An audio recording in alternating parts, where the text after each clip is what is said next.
Gente, por falar em STF, diante dessa tensão entre os poderes, o presidente do Supremo Tribunal Federal, Luiz Roberto Barroso, resolveu agir. Amanhã ele terá uma reunião com os ministros da Casa e representantes do Congresso e também do governo. Quem traz as informações desse encontro, a repórter Marília Ribeiro, participando aqui do Jornal Jovem Pan. Tudo bem, Marília? Boa noite, bem-vinda.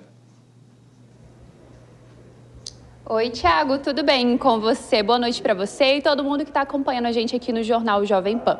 É exatamente isso, Thiago. Esse encontro ele deve ser marcado pelas pautas de emenda e orçamento. Esse convite partiu do presidente do Supremo Tribunal Federal, Luiz Roberto Barroso. Ele convidou o presidente da Câmara dos Deputados, Arthur Lira, o presidente aqui do Senado Federal, Rodrigo Pacheco, também o ministro da Casa Civil, Rui Costa, o ministro da Advocacia Geral da União, Jorge Messias. Também teremos a presença do Procurador-Geral da República, Paulo Gonet, além dos ministros que já fazem parte da Corte lá do Supremo Tribunal Federal. É importante trazer aqui, Thiago, que esse será o primeiro encontro entre os poderes após o Supremo Tribunal Federal manter a decisão do ministro Flávio Dino em suspender as emendas até que novas regras sobre transparência e rastreabilidade dessas emendas fossem definidas. Tiago, a Câmara, logo após essa decisão do STF, acabou reagindo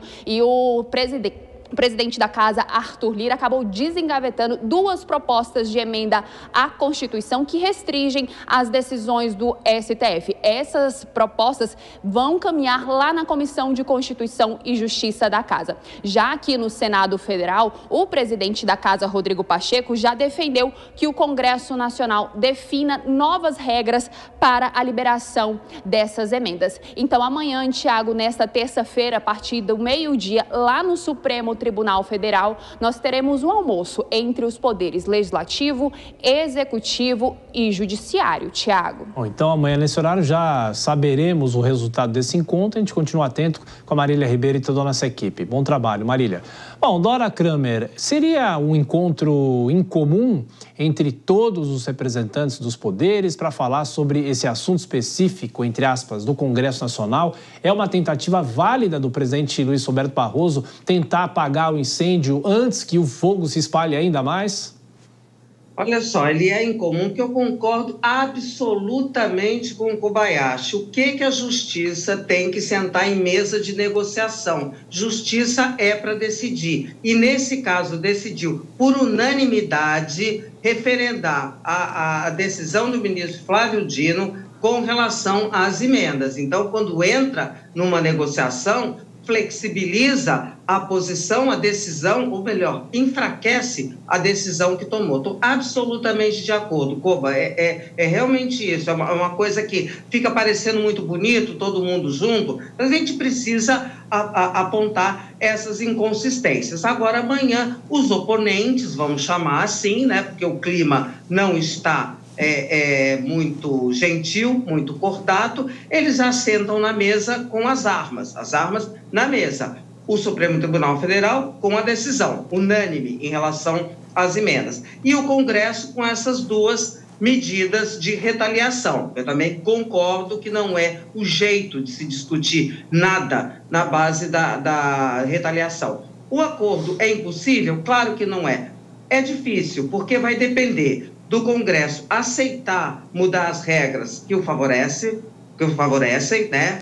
E o Supremo Tribunal Federal vai ter que dizer que, olha, transparência é mais ou menos. Nitidez tem meia nitidez, tem meia transparência. Ora, não é assim. Então, eles vão ter que dar um nó em pingo d'água e que os termos desse acordo, se acontecerem, precisam ser aceitáveis por parte da sociedade. Porque você tem uma decisão lá, uma decisão cá, depois todo mundo chega num acordo para acochambrar num meio termo que não atende o preceito correto, na minha opinião, do Supremo Tribunal Federal de exigir transparência, realmente pode soar inaceitável para a sociedade. Pois é, Kobayashi, parece no contencioso da justiça aquelas mesas de negociação antes de se ingressar efetivamente na justiça, né? A teoria a conciliação, né? A tentativa de conciliação. Mas, de qualquer forma, você já falou sobre isso, né? A justiça não deveria estar numa mesa como essa, né? Pois é, só tem um detalhe, que nessas mesas dos processos judiciais, onde há conciliação, o judiciário não é parte. Quem negocia são só as partes interessadas e o juiz ele só está ali para homologar, para confirmar um acordo que é feito entre as partes.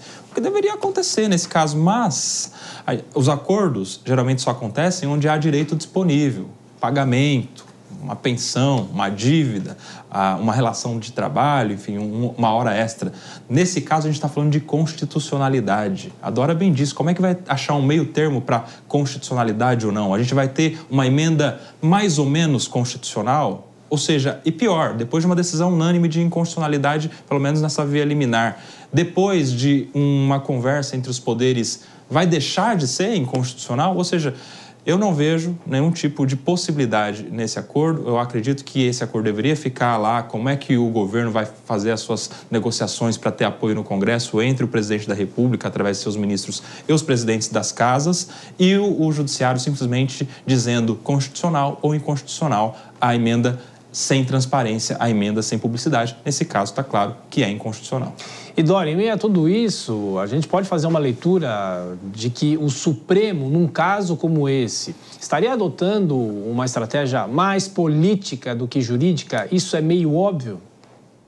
Eu acho que é totalmente óbvio. E quando o Supremo se coloca nessa posição política, senta numa mesa que é de negociação política, ele se expõe a ser julgado politicamente. E aí acontecem as coisas. É a falta de educação nos aeroportos, é porque as pessoas se sentem à vontade, porque o Supremo se coloca nessa posição, não dá atenção, não blinda a sua autoridade. Como é que blinda a sua autoridade? Não é gritando com as pessoas, não é tomando atitudes de retaliação com as pessoas, é sim se dando, me desculpe, se dando ao respeito, não é? E claro, eu acho que, sabe, Koba, é isso mesmo, você falou tudo, não tem meia constitucionalidade. Eu quero ver amanhã como é que eles vão se sair dessa questão.